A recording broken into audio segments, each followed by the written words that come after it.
Hey Geminis, welcome to your May 2022 Love and Romance reading. Happy birthday to the late May Geminis, the Geminis that are born late in the month.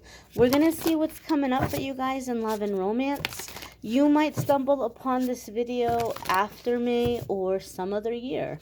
You're going to find it whenever you are meant to hear the messages that are in it. Keep in mind, this is a general reading for the Gemini collective. Not every single message will resonate. Take what does, leave what doesn't. Let's see what's going on here for love and romance for Gemini Sun, Moon, Rising, and Venus, right?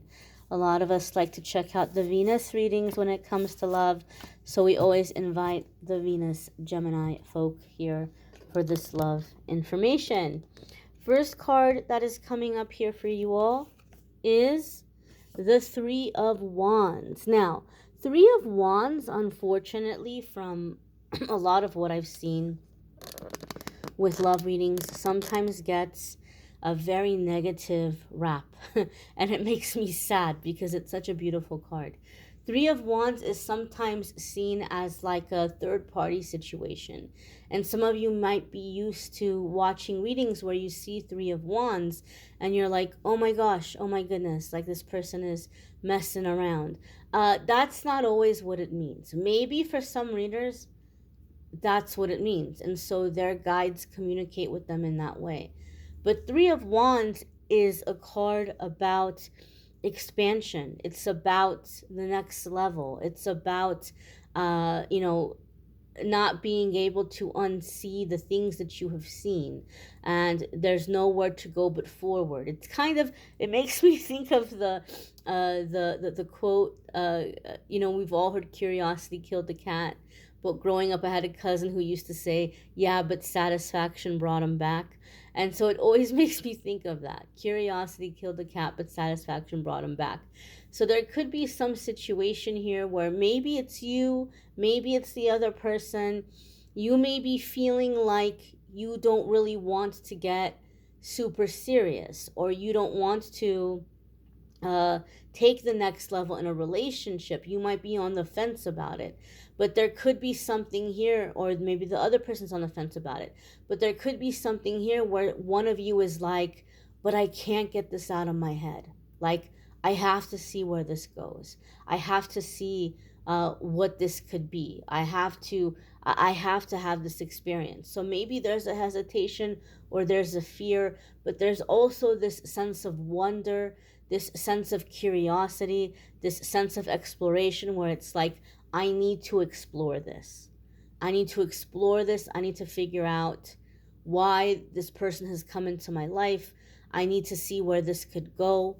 Okay, so there could be a sense of like, not as much of a leap of faith as the Fool card, but there's still a bit of like a leap of faith here. Like, I'm just gonna go out there and see what becomes of this. See where this goes, see where this takes me. So there could be a sense of expanding. Three of Wands can also come up when we have a mental expansion. We're having a mental awakening. So you might be in a connection with someone that's like expanding your mind, or you're expanding theirs. Three of Wands can also have a level of like collaboration. Those of you who are single, you may be meeting this person collaborating on something, or working on a creative project that you might be feeling called or guided to do. Okay, so Three of Wands is not always going to be someone who's messing around or someone who's playing around. Okay, I also feel here, there's a lot of yellow, there's a lot of orange in this card, and it's really jumping out at me, right? And those butterflies here are coming up and they feel very positive to me. Yellow and orange are the colors of Archangel Uriel. And Uriel helps us to overcome challenges and obstacles. He helps guide us to victory. And so some of you may be feeling very called or very guided to that kind of energy, or you may be feeling Archangel Uriel around you right now, like helping you to overcome certain challenges, helping you to succeed, helping you to overcome obstacles. So if there's obstacles in a relationship, current relationship, Three of Wands is also very promising. The next card that's coming up for you, Gemini, is the Princess of Cups. And the Princess of Cups can be a younger water sign energy, a younger water sign person, or if they're not younger, they might be very playful, or they could even be a little bit emotionally immature sometimes. And some of you could be dealing with a water sign person. So water signs are Scorpio, Cancer, and Pisces. If you have any of those placements, you might be kind of focusing on those areas of your life right now that might be leading you to growth and progress in love. The Princess of Cups or the Page of Cups can come up in a couple of different ways, okay? If we're in a relationship where we're having challenges with that person, right? We may be having, and again, look at the orange, right? Uriel, victory. Um, if you're in a relationship where you're having challenges, we already know from the Three of Wands that you're going to be led to success and to overcome the problems and to find solutions, right? And then we have that orange yellow energy repeating again here in the Page of Cups.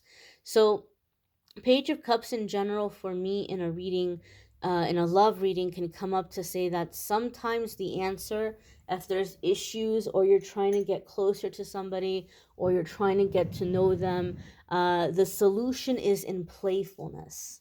Okay, now I know a lot of the times when we might be having challenges in a relationship, or we feel like somebody is shutting us out, or we're wanting to get them to open up and let us in and tell us more about their life, we feel a little bit stuck. We might feel like, well, I'm trying to get to know this person. I'm trying to ask them questions. I'm trying to let them know that I'm here for them, that they can trust me. But you might still feel like this person is kind of shutting out, or um, having their walls up, and you might be a little frustrated. The Page of Cups comes in to say that there's some playfulness that's needed here. And Gemini, you all are sometimes referred to as the child of the zodiac because you all can have a very playful spirit. You all can be a lot of fun, right? Gemini can be very fun. And so with this energy, you might get to know somebody and have them let their walls down and let you in more. If you are bonding through fun, if you are bonding through like playful moments instead of like interrogation time, or let's talk about all the deep, heavy stuff, right? Or maybe someone is doing this to you and you're like, man, I want to let this person in, but God, especially if any of you are dealing with a Scorpio. And I can say this because I'm a Scorpio. I'm not trash talking Scorpio. But I know we Scorpios, we have a tendency where we want to go deep. We want to get into like the deep, dark stuff. We want to get into like the stuff from childhood. And we want to know every detail, every fear, every insecurity, every trauma. Like we want to know all that stuff because it's just kind of how we're wired. But for a lot of people, that's like, whoa, like really intense, buzzkill, depressing, right? So you might need to let this person know, like, hey, I want to let you in. I want to have this relationship, but it feels a little bit like a joy kill sometimes. Like, can't we just, do something lighthearted? Can't we watch a funny movie? Can't we go do something fun? Can't we go ride some roller coasters, or go to a show, or whatever it is that's fun for you? Fun doesn't have to be, boozing and, partying it up and being wild. Fun comes in a lot of different types. So whatever fun might be for you and your person, like, let's go to a museum, let's go do a wine tasting, let's try to bond through these kinds of things instead of like this deep, dark, depressing energy. Okay, so some of you are going to be able to have someone let you in, or you're letting them in through bringing in a lighter energy into the relationship, a sense of playfulness. If you're single and you're meeting somebody and you really want to get to know them, again, playfulness. Playfulness can melt a lot of ice. Playfulness can lower a lot of walls, right? Because we feel comfortable and we feel safe. Page of Cups or Princess of Cups can also come up for me when somebody in the situation is feeling a little bit overwhelmed because their heart chakra is newly opening, right? Like they might not be used to receiving love. They want it, right? But they feel very overwhelmed by it. So instead of sabotaging yourself and sabotaging the relationship and running away from it, you can kind of maybe pump the brakes a little bit here. Maybe you're not going to talk as often, but communicate and let the person know, hey, I just get a little overwhelmed. I need some alone time from time to time.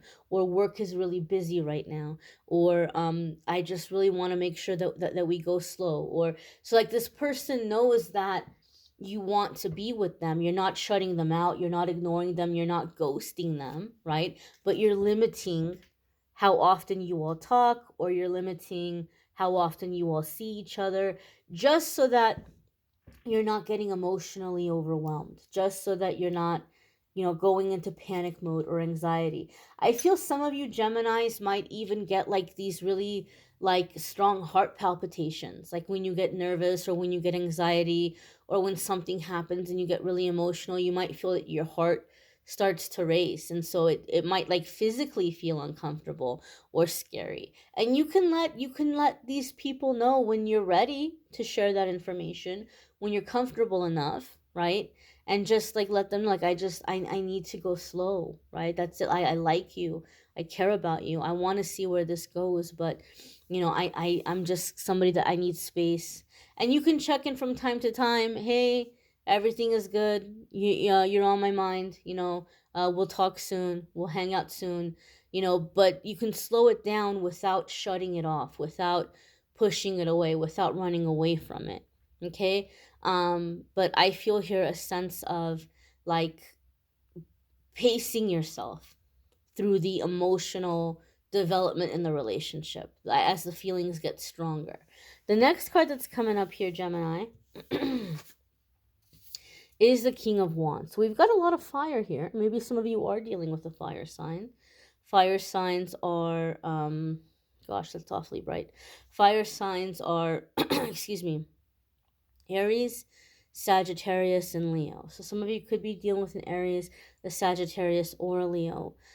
Some of you might have fire sign placements, and again, you may be focusing on those areas of your life, and you may be dealing with uh, like positive changes and things coming into your love life as you're focusing on those areas of your life. Now, the King of Wands, this regardless of whether or not it's a fire sign, this could be a certain personality type. This can be a certain type of person that you might be dealing with or that you might be drawing in, or you may be stepping into the characteristics of the King of Wands.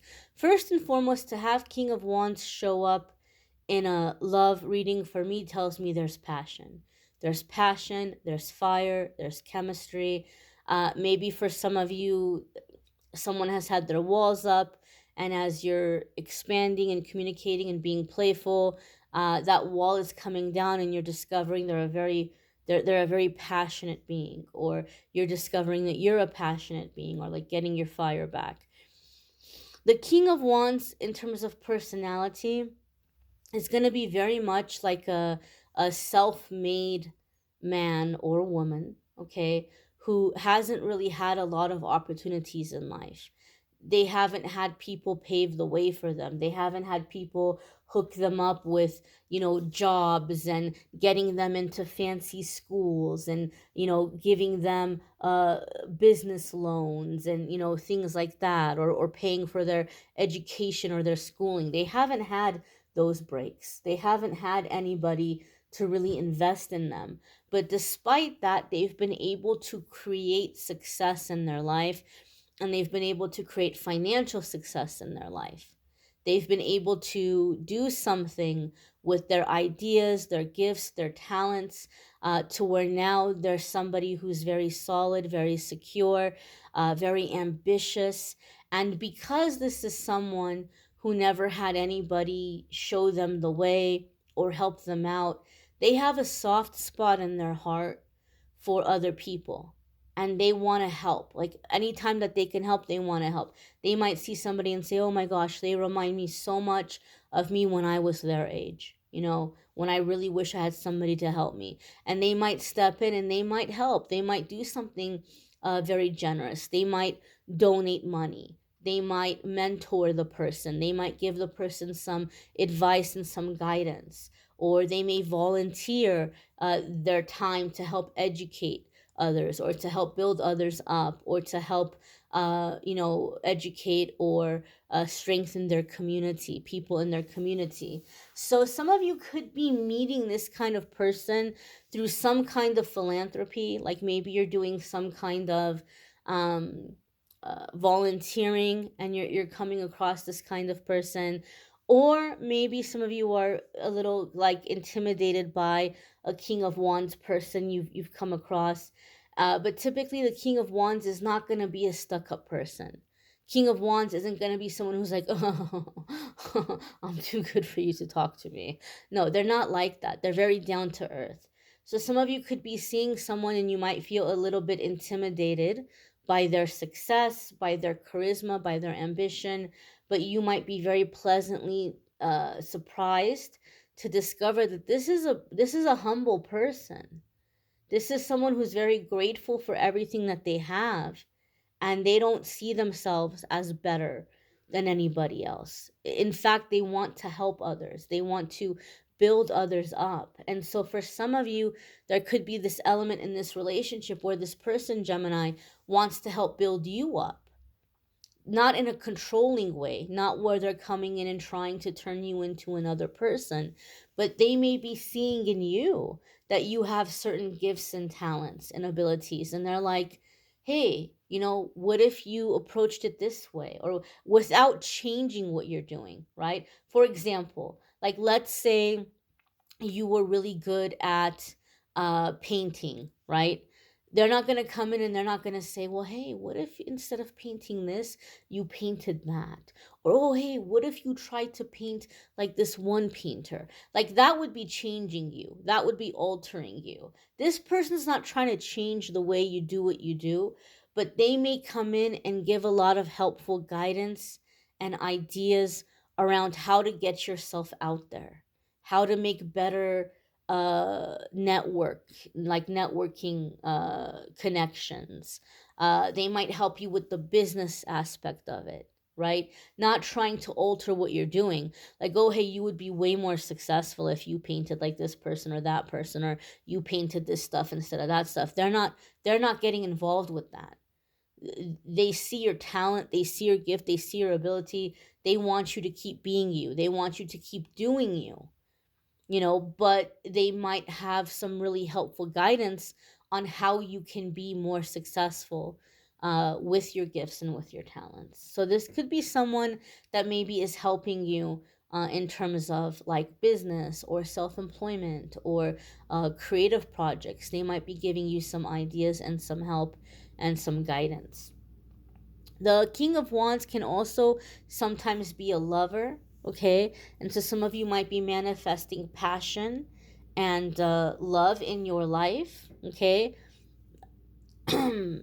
Sometimes that's something that doesn't become like a marriage or living together, but some of you in your journey of healing, you might be manifesting a very passionate lover right now. This is a general reading, so the energies are going to be different for different ones of you, but there can sometimes be that element to King of Wands as well. The next card that's coming up here for you all is the Devil. Okay, so this tells me that there's a lot of sexual energy here. Oops, I'm not supposed to say that word. Gosh, great. Great. Now they're going to say, we're not going to circulate this video. Nobody's allowed to see it. So hopefully you'll see it. Hopefully it'll get to you, those of you who are meant to hear it. So the devil card can be a Capricorn person. Some of you could be dealing with a Capricorn, or if you have Capricorn placements, there can be big changes and big shifts happening for you in that area of your life or in those houses that's causing you some changes in your love life. Now, the devil card is also a card that comes up when there's a lot of lust, there's a lot of desire. We can even have our insecurities coming to the surface. The devil card is giving me a feeling, in a sense, for you all, Gemini, that your passion is really growing for this person and their passion is really growing for you. And unfortunately, sometimes when that happens, our insecurities come to the surface and jealousy comes up and possessiveness comes up. And so these might be some things that the two of you are going to have to work through together. And you might both be feeling jealous. You might both be feeling insecure. And if you're not careful, Gemini, what you're going to end up with here is this really beautiful connection that runs the risk of being ruined, because now we're in a game of tit for tat. Now we're in a game of, well, you did this to me. Okay, well, now, I'm going to post a picture of me on Instagram, and all these dudes or all these girls are going to be hearting it and liking it and, commenting me and telling me how cute I look, right? And you know that that's going to upset the other person, or you might try to get attention in public, or vice versa. Now it's become a war. Now it's become like, oh, well, all these people want me. Oh, yeah, well, all these people want me. And it can become this nasty little power struggle, which you don't need to get into. Instead, you can communicate and you can say, look, I'm really glad that I have you in my life. I'm really glad that we have this relationship. It just, sometimes when this happens, it makes me feel a little insecure. Like, are we good? Are you invested? Like, do you want this relationship? Here's some ways I would really appreciate a little bit of reassurance. Here's some ways I would feel more secure in the relationship. What are some ways that I could be reassuring to you? How could I help you feel secure in this relationship? So communicate instead of getting into that power struggle, because passion and strong feelings can make us do some very stupid things and can make us ruin some very beautiful relationships. So communication is key here, Gemini. I feel that this is a relationship where emotions are going to run high, passions are going to run high, and you have the ability and the possibility, opportunity to create something amazing together if you don't let this fire burn you all down. Okay? Check out your moon sign, your rising sign, your Venus sign. If this is none of those for you, sometimes those might resonate more. If you would like a private reading with me, you can schedule by clicking the link in the description and going to calendly.com/amethystangelite and scheduling a private reading with me there. If you would like to check out the workshop that I'm doing June 18th in Phoenix, there's a link in the description for that. Be sure to check that out and see what might be coming up for you all around like what I'm teaching in that, like if it's something that you might feel it might be helpful for you, those of you wanting to learn tarot or have a tarot business. Don't forget to check out the weekly forecast on the channel, the card of the day. I thank you all for watching, liking, sharing, commenting, subscribing. Have a wonderful, wonderful May, my dears. Take care and be well.